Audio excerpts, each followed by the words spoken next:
Welcome to Candidate Conversations, a podcast where we talk to candidates and elected officials about life, family, careers, and how they got involved in politics and decided to run for office. I'm your host, Andy Cole, and today we are joined by our special co host, Stevie Giorno, and by our guest, Tennessee State Representative from District 63, Jake McCalmon. Thank you all for being here. So we'll just kind of start this first, and Jake, why don't you introduce yourself and tell us kind of about your district, your family, and your roots in the district. Okay. Well, I am Jake McCalmon. I was recently elected to represent the 63rd House District in the great state of Tennessee. I could not be more happy and more honored and more privileged to have the people in the 63rd District putting their trust in me to represent them in the Tennessee General Assembly. I'm married to my beautiful wife of 16 years, almost this June, 16 years. I've got three beautiful daughters that attend Williamson County Public Schools, and that was really my reason for running. I wanted to make sure that we keep a safe, strong, and prospering Tennessee for future generations of Tennesseans. My wife and I are going to grow old and retire here, and hopefully, my kids are going to want to stay here once they grow up. And I think we've got a good thing going. We need to keep it that way. As far as my roots in the district, like many other people within my district, I unfortunately did not grow up here. I moved here 6 years ago from the Dallas, Texas area, and I never looked back. Tennessee is my home, my forever home from here on out. Great. How have you found so far being in the legislature for a couple months? How have you found it? You found it difficult balancing your family life with your kids and wife with serving, or has it been a little easier since you are a little bit closer to Nashville?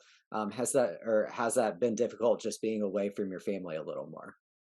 I will tell you, it is a blessing that I am in no traffic. I'm about 30 minutes from home, which is I don't take that for granted.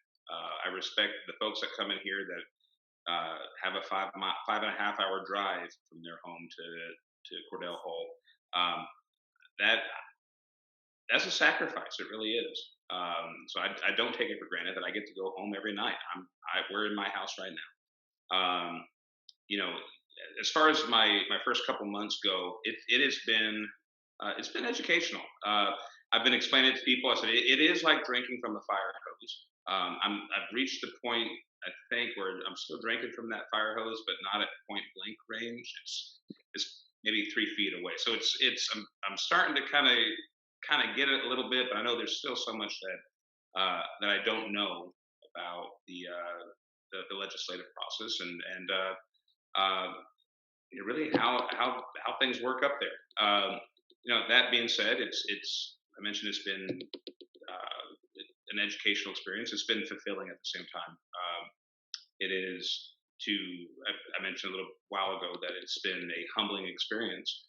I mean, there's not a day that goes by when I walk into either the Capitol floor, excuse me, or even step foot into the Cordell Hall building where I'm going, wow, this is, uh, I've got 70,000 people that are trusting me to do the right thing and represent them accordingly. And that is something that I don't take for granted, and it is truly an honor. Well, let me ask you this. Could you talk a little bit more about your business background and how you feel that that has prepared you to do the job that you are doing now? Is there anything that maybe a hard lesson you learned in business that is translated really well into the political world? Sure. Um, as is anything, business is about relationships. Business is people. If there's anything that I took out, my background is in corporate operations management. Um, Prior to moving here, I worked for the world's largest online auto auction. Moved here for a tech startup. I ran operations. I actually worked with Leader Johnson for a while, and he ran PR and marketing. I ran operations. Um, and we built a company from 5 regional areas to a nationwide corporation, and built a small team to a large one where we were running 18 hours a day, 7 days a week, 365 days a year.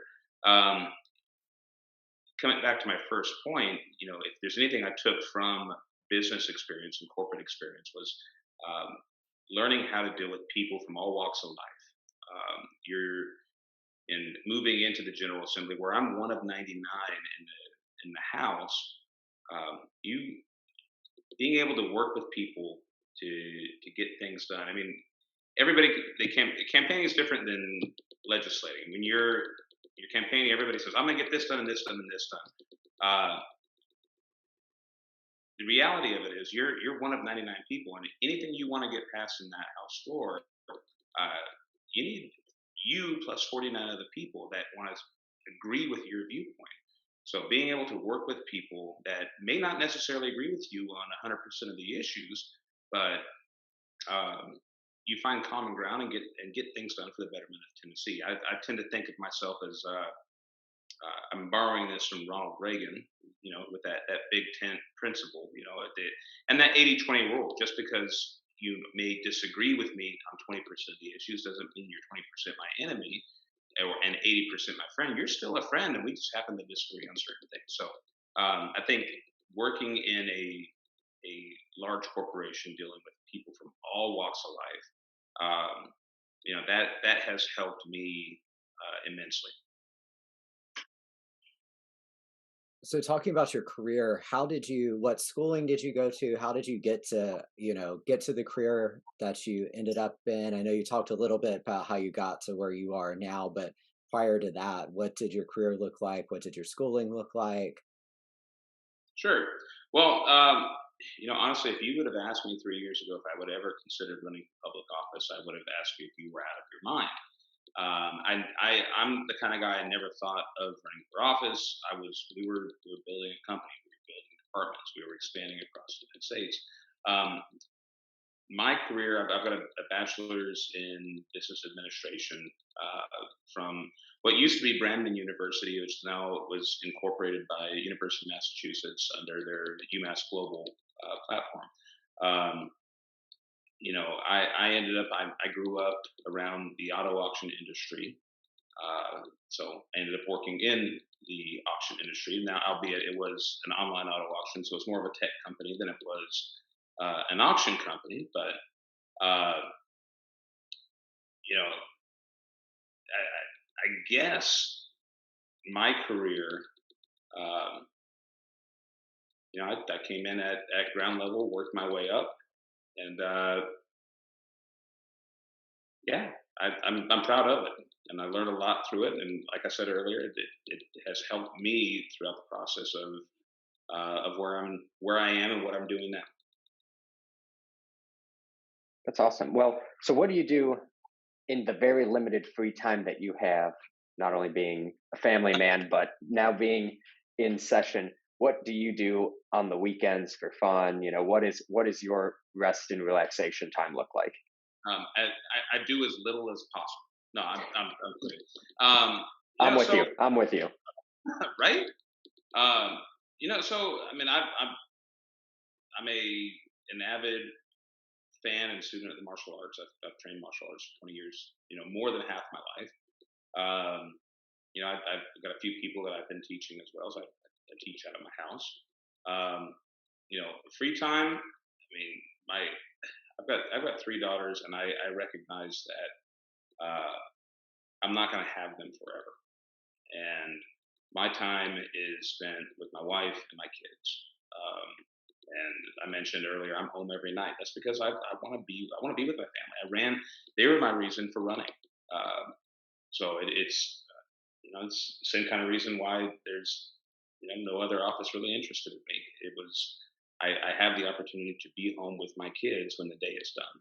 So spending time with my kids, spending time with my family, that is what I do in my free time, and I squeeze in martial arts whenever I can.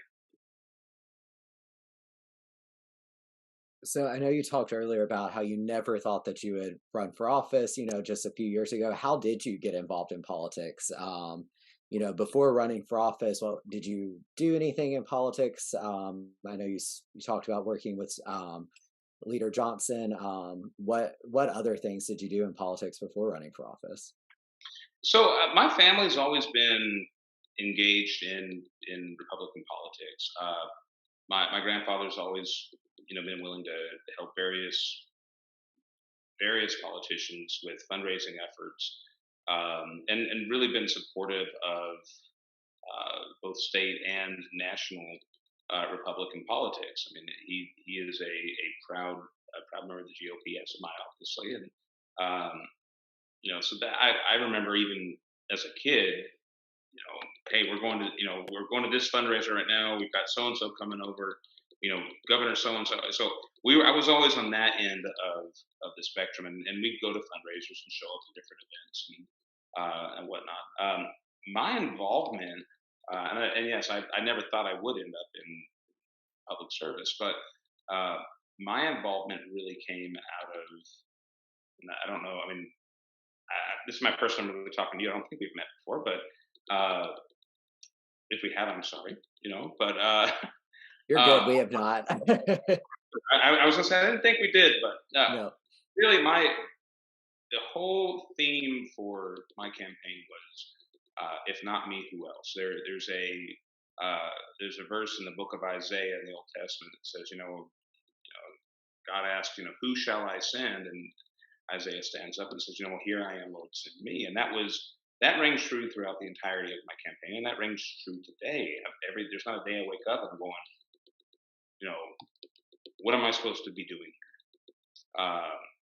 So that was kind of the motivating factor, and I've always maintained that mentality of, hey, if no one else is going to do it, I'll step up. I will step up and I will do it. And there wasn't a day that went by that I didn't say, hey, if this isn't supposed to happen, God shut these doors, and they remained wide open. So, and here we are. Well, speaking of doors, that reminded me. I remember you had told me a few months ago. Could you give us your best door knocking experience, or maybe your worst, just the most entertaining? Because I think I know where this is going to go. But what do you think of when you think of door knocking? What comes to mind? Oh God, there's a whole lot that comes to mind. I'm thinking of snowstorms and ice storms and hot days and no food, and getting bit by dogs and all that kind of fun stuff. But those obviously those are the worst of it. But on the same token, I think of, and I mean, I don't have permission to use your name, but I'm gonna do it anyway. I think of Carolyn Shore, who I knocked on her door early on, and little older lady sitting on her front porch watching UT basketball, and we talk a little bit, and she says, I've lived in this house for 16 years. You're the only candidate that's ever stepped foot on my front porch, and for that, you've got my vote. And so and then I was tickled pink about that. Best experiences whenever you knock on a door and somebody said, and it's 106 degrees, and it feels like it's a million degrees because of heat index and humidity, and someone says, hey, would you like a bottle of water? I'm going, oh, thank you so much. Yes, I would. Thank you. Here, take two. It's the people that you meet along the way. To me, are what I count as my best experiences. Getting to see, really meet the people that I mean, look, at the end of the day, I'm standing on their front porch with a piece of paper in my hand and a smile on my face saying, trust me, I'm that guy on that paper right there. And, come election day, they put their trust in me. And that, coming back to being humbled by it, that's what made it all worth it. That's what still makes it to this day all worth it, is that, I'm carrying the trust of so many people, and I think knocking on. I mean, I personally knocked on about 3,000 doors in the primary. When you figure there's only 30,000 households, I mean, so I covered 10% of the area, and and with my team we hit another 20,000 houses. So we covered a vast, more than the majority of that district, and I think that echoed true with the election. I had no political background. I had no record to run on. I had nothing, like I said, other than a smile on my face and a piece of paper in my hand. But I think our message was one that the voters related with. Do you think your age kind of helped with being able to knock doors and having, being able to get out there and talk with people, or do you think it hurt you any? I certainly don't think it hurt me. I think did it help me? I think that when you look at the the majority of my district, um, the majority of District 63, and and I could be wrong. Don't quote me on this. So these are Jake's estimated figures. There's nothing official about this. I think the vast majority of my district looks like mid 30s, married family, working professionals, and so I think that was I think that resonated. And for the folks that I knocked on who were older than I was, I think what gave them hope was a younger generation stepping in to fill that gap, saying, "Hey, we have hope for future generations, and we're not having to worry about uh, you know we hear this narrative that the younger generations are becoming progressively more progressive." And seeing a younger guy, I still consider myself a young guy. My kids may disagree, but I still consider myself young. We You know, agree. You're still a young Republican. You're still with hey, us. I've got a few more years, brother. I'm going to hold on to that as long as I possibly can. I'm not 40 yet, but um, seeing the majority of my district, which I think I resemble, um, like I said, mid 30s, married, with kids, conservative, working professionals, and that I think that was helpful. And for the older people, I think it just instilled hope in them that there is another generation to carry the torch of sound conservative principles and sound fiscal management for our state. Well, let me ask you, what would your message be then to young Republicans who may not have a lot of friends who are Republican? They may be getting pushed into kind of changing the way they think. What would your message be as someone who's a little bit older, but still a young Republican who's so set in your beliefs, even though people our age shouldn't necessarily think the way that we do per the media or per social media? Sure. My message would be don't give up hope. Conservative principles work whenever they are applied. You it's easy to lose hope when you hear so many people that are your age. And once upon a time, I was in my early 20s, and the story hasn't changed. I mean, you know, people in their early 20s were when I was in my early 20s were still, for the most part, lean to the left. That has not changed. But I still held fast through with my beliefs and my principles, and they've served me well. It's never done me wrong. So my encouragement would be hold firm in your beliefs, don't compromise in your beliefs, and when you look at in the New Testament, in the book of Timothy, it says don't let anybody look down upon you because you are young. Um, the our youth, our young Republicans. We are the future leadership for our country, for our states, for our counties, for our cities. Um, and we need to recognize that and hold to it. Don't shy away from what makes us us, and be proud of it. I'm not necessarily espousing the ideology of being vitriolic with it by any means, but at the same token, stand firm in what you believe, and don't shy away from our message. Most people, when you put it into it, when you remove the emotion from it, the touchy feely stuff. I'll give you this: the Democratic Party does a lot better at the touchy feely stuff than we do. But when you take that part away and you look at what makes sense, that is our message. That is our platform.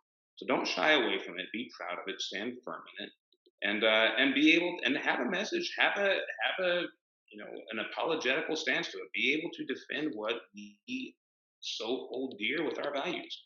That would be my encouragement to anybody who's listening, anybody who's watching right Similar to that, what would you say? Because I know when I ran for office the first time, I won a Republican nomination at 23 for the state house back in 2016. So I know I was told many, many times, you're too young, you need to wait your turn.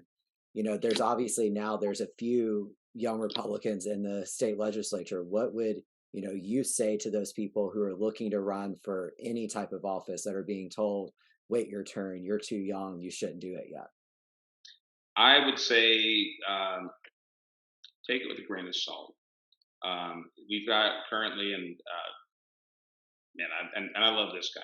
Kip Capley is the youngest member of the General Assembly right now. He's 25 years old, and I went up to him the other day. I said, "Man, I said at 25 years old, I was working, finishing my degree. I had two kids. And the last thing on my mind was political office. I was buying groceries and paying rent was on my mind. So for those folks who are in their early 20s who are looking at it, I mean, more power to you. I mean, the way I look at it is, if you are a strong, solid conservative at 22, 23, 24 years old, and you can get yourself elected, to me, that's longevity. You're able to make an impact at such an earlier age and remain in touch the with a constituent that's going to with your constituent base that's going to grow with you. To me, that is, don't shy away from it. Double down on it. If your message is right and you're espousing, like I said, conservative principles, sound fiscal management, who says you're too young? That's an opinion. That to me, that's a scare tactic. And there was nobody who directly accused me of being too young, but you hear through the grapevine that, oh, they're too young, they don't have enough experience. Well, to my opinion, it's okay. Well, maybe what if I think you're too old? I mean, you're not representative, and you're not reflective of what the general constituent base is. So you think I'm too young, I think you're too old. So I mean, that's we can play this game all day, but at the end of the day, I think it comes down to, what is our message, what do we stand firm on, and you know who is going to be able to cross that finish line. So this idea that you're going to be too young to do it, I don't buy that. I don't. Well, speaking It's a of, lot of fun though when you win, or even just win the primary and people told you were too young. Really makes you feel a lot better. well, Well, speaking of, go ahead, Stevie. I was just going to say, what would when you say speaking of the finish line, sort of, what are some of the biggest things that you've looked forward to doing when you were campaigning through this process that you're working on now? Um, it's kind of funny you mentioned it. I didn't run with some laundry list of, okay, I want to get this done and this done and this done. I mean, I mentioned earlier, I ran because I want to safeguard what we have here. Um, if Tennessee wasn't the place to be, people wouldn't be flocking here in droves from California, Illinois, New York, Jersey. I mean, we have a secret sauce that works.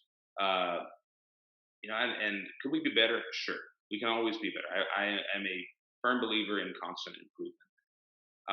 But do I think we are nearly as bad as some people might paint us out to be? Not at all. Um, so I think what I've enjoyed most about getting to do that I campaigned on is having some involvement in MOI. Case in point, I top three issue. I campaigned on education. I campaigned on infrastructure. I campaigned on the economy.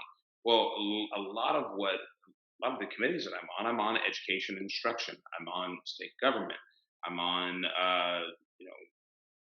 government ops, education instruction subcommittee. A lot of these things that I campaigned on, I get to see and I get to have a say and a vote in implementing some of these bills and that are coming before us, that are going to help continue to make Tennessee the best place on the planet to raise a family and build a business and to enjoy personal and economic freedom. Bouncing off that, how has your first few months in session been? Has it been what you thought it would be, completely different? You said you're still learning and you probably still will for a while. But how has it been? It's been good. Like I said, I enjoy every day showing up. It is it's been educational. There's days I come home and I'm wiped out. Case in point, this last Monday, I was up at 3:45 in the morning. I got to Cordell Hole pretty early. We didn't get out of there till about 7:30 at night. I got home 8 o'clock. I was, needless to say, a little tired, but went to bed early. Woke up the next morning, bright-eyed and bushy-tailed, and ready to go back to the Cordell Hole building and get to work. I mean, uh, it's something I'm enjoying. It's something I never thought I would be doing, but I'm enjoying every day of it. Obviously, there's still a lot that I've got to learn, but on the other hand, it's like I said, I don't feel like I'm point blank at that fire hose anymore. I feel like I'm starting to pick up on things, and it's been great. It really has been. It made campaigning all the more worth it. It definitely. Do you feel like now there's it was worth all the days in the snow and the ice storms and the rain, and what was it worth it all? Short answer, yes. Long answer, the very first house I knocked on was in the middle of an ice storm, uh, February of 2022, and this older woman opens the door. And she goes, "My Lord, is that ice or is that rain?" I said, "Ma'am, that's ice." She goes, "What are you doing out here?" I said, "I'm earning your vote." And she goes, "Well, I'll vote for you in May." I said, "Man, my primary is not till August." She goes, "What are you doing out here so early?" I said, "I got 70,000 people I got to reach, man. I got to start early." Um, it's yes, every day when I look back over the course of campaigning, I mentioned hot days and snow and dog bites and full disclosure, I did get bit by a dog, but it was about this big of a dog. But it was a dog nonetheless, so I still claim I got bit by a dog on a campaign trail. But all of that was I counted as time well spent, because the people, and circling back to the point about business and relationships, and even in this, uh, the people you meet and the relationships you build. I had breakfast with a guy who, before they redrew the maps, I thought he was in my district, but he was right across the street from my district, and he's actually in Gino Boso's district. But we've become good friends. I had breakfast with him the other day. He wanted to bounce a business idea off me. And so yeah, the people that I've got a chance to meet and interact with and build these lasting relationships with, that to me is priceless. It really is. And now that I'm here, well, at the Cordell Hole building and in the house, I mean, to me that is all the more rewarding because I get to make a difference and I get to make good on what I said I would do. And that is the part that I'm enjoying most. So I know you mentioned earlier, there's Kip, there's also Brock Martin, there's a few other young Republicans in the legislature. Have y'all connected about being the younger ones in there and kind of built a bond around being the younger guys in kind of a older man's world? It's Brock and Kip and I mean, I think the world of both those guys. And Brock is good people. I still need him to fix my neck a little bit because I'm a little sore. Uh, but I mean, all jokes aside, both those guys are phenomenal people, and I am uh, humbled and honored to be able to serve alongside of them. And yes, we connected early on, and we've got our freshman class, quote unquote. That we're all pretty communicative back and forth, but Brock and Kip and I, we've got a good relationship, and not just from a colleague perspective, I'm proud to call them friends. Great. Are there any other stories, anything that's happened since you've been in the legislature, kind of as we wrap this up, anything funny that's happened or anything as we end this? Off the top of my head, I mean, it's nothing stands out necessarily. There are the days where, I mean, we had a conversation on the other day when we were debating HB 1 and HB 9 SB 3. It was so hot in that House floor, and we knew it was going to be kind of a heated discussion. And God bless him, one of the Democrats from Davidson County, he stood up and he says, "Mr. Speaker, I know it's going to be, it's going to probably get heated in here over some of the subject matter we're going to be discussing. That doesn't mean it has to be hot temperature wise too. Can we please turn on that air conditioner?"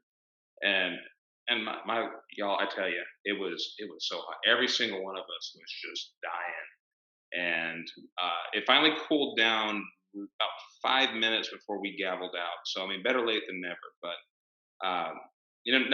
nothing really stands out though, y'all. I mean, every day we enjoy it. You have laughs, and you have the good times, you have the bad times, and everything and anything in between. But it's it really is unlike anything I've ever done, and I'm loving every second of it.